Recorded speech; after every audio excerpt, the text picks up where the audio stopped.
মক্কার মানুষ তাৎক্ষণিক ভাষায় বলতে চাই, নবী মেরাজে যাবে, দেখলেন মুসা নবী রওজার ভিতরে, আবার নবী মসজিদে আকসায় গেল, সেখানে নবীর পিছনে মুসা নবী, আবার নবী আসমানে গেল, সেখানে মুসা নবী হলো একজন, তিন জায়গায় নবীর সঙ্গে দেখা হলো। মুসা নবী যদি একই সময় তিন জায়গায় দেখা করতে পারে, আমার নবী শরাফতি আসতে পারে কি?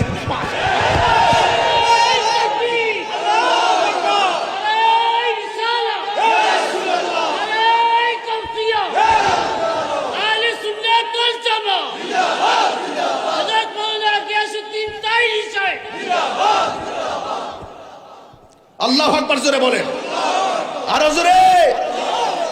আরে জালালউদ্দিন সুয়ুতির মতো, জালালউদ্দিন সুয়ুতির মতো চোখ বানাও, তাইলে দেখবে রাসূল মদিনায় সবুজ গম্বুজের নিচে নয়। জালালউদ্দিন সুয়ুতির চোখের মতো চোখ বানাও, বানানোর পরে দেখবা আমার রাসূল তোমার সামনে দাঁড়ায় আছে। হাত তুলে তিনবার বলো ইয়া রাসূলুল্লাহ।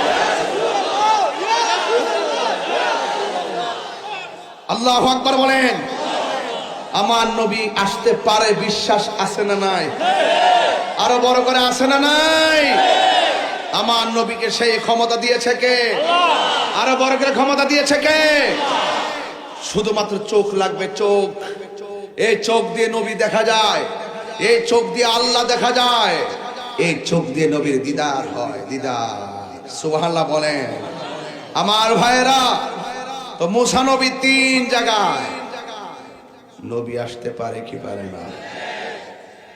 ওই কিছু লোক এগুলা বোঝে না, আধ্যাত্মিকতা বোঝে না বাবা। ওরা শুধুমাত্র ওদের মতো ঠেলে কয় আমার হুজুর কইছে, আর আমরা কই দলিলে কইছে, আর হুজুর কইছে।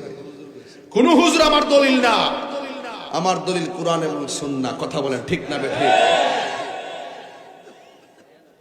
আমার ভাইয়েরা, আল্লাহর হাবিব সাল্লাল্লাহু তাআলা আলাইহি ওয়াসাল্লাম সাত আসমান পাড়ি দেওয়ার পর, ওই যে আমি বলছিলাম না, আল্লাযী বারাকনা হাওলাহু লিনুরিয়াহু মিন আয়াতিনা ইন্নাহু হুয়াস সামিউল বাসীর।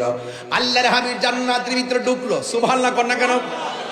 আমার নবী বলে, ও পৃথিবীর মানুষ, আমি যখন জান্নাতের ভিতরে ঢুকেছি, জান্নাতে ঢোকার পর আমি দেখলাম একজন সাহাবীর পায়ের আওয়াজ শোনা যায়। আমার নবী এমন নবী রে, শরাফতের বাবা। আমার নবী বলেন, যার পায়ের আওয়াজটা শোনা যায়, পায়ের আওয়াজ শুনলেও নবী সাহাবীরে চিনে। নবী গো কিরা কেডা? এটা হলো আমার পাগলা সাহাবী হযরতে বেলাল। আল্লাহু আকবার। বেলালের মর্যাদা বাড়াইছে কে? আরে আল্লাহ কি কাহারো চেহারা দিকে তাকায়, কাহারো সুরের দিকে তাকায়, কাহারো ড্রেসের দিকে তাকায়? আল্লাহ তাকায় বান্দার অন্তরের দিকে। এই অন্তর যার ঠিক আছে, আমার আল্লাহ রাব্বুল আলামিন তার মর্যাদা বাড়াইয়া দেয়। বন্ধুগণ, আমার নবী বেহেশতের ভিতরে ঢুইকা দেখেন, যে রুমে যায় বেলালের পায়ের আওয়াজ শোনা যায়। এবার বেলালরে প্রশ্ন করে, বেলাল, তুমি দুনিয়ার ভিতরে এমন কি আমল করো যে কারণে তুমি দুনিয়াতে হাঁটা চলা করো, তোমার পায়ের আওয়াজের ঢংকা জান্নাতে বাজলো, কারণটা কি? বেলাল কয়, নবী গো, আমার চেহারাটা বিশ্রী, আমার দাঁতগুলা উঁচা, আমার সুর বালানা, সুন্দর সুন্দর সাহাবারা আপনার সঙ্গে গল্প করে, আমি শরমে যাই না। এই জন্য আমি কি করি? এই জন্য আমি যখনই উযু করি, উযু কইরা 2 রাকাত নামাজ আমি আদায় করি। 2 রাকাত নামাজ আদায় করার পর আল্লাহর কাছে বলি, আল্লাহ, ও আল্লাহ, সব সাহাবীরা নবীর কাছে বসে কথা কয়, ও আল্লাহ গো, আমি নবীর কাছে যাইতে পারি না, নবীর কাছে আমি শরমে যাই না। এই জন্য আমি 2 রাকাত নামাজ পড়া তোমার কাছে ফরিয়াদ করি। আমার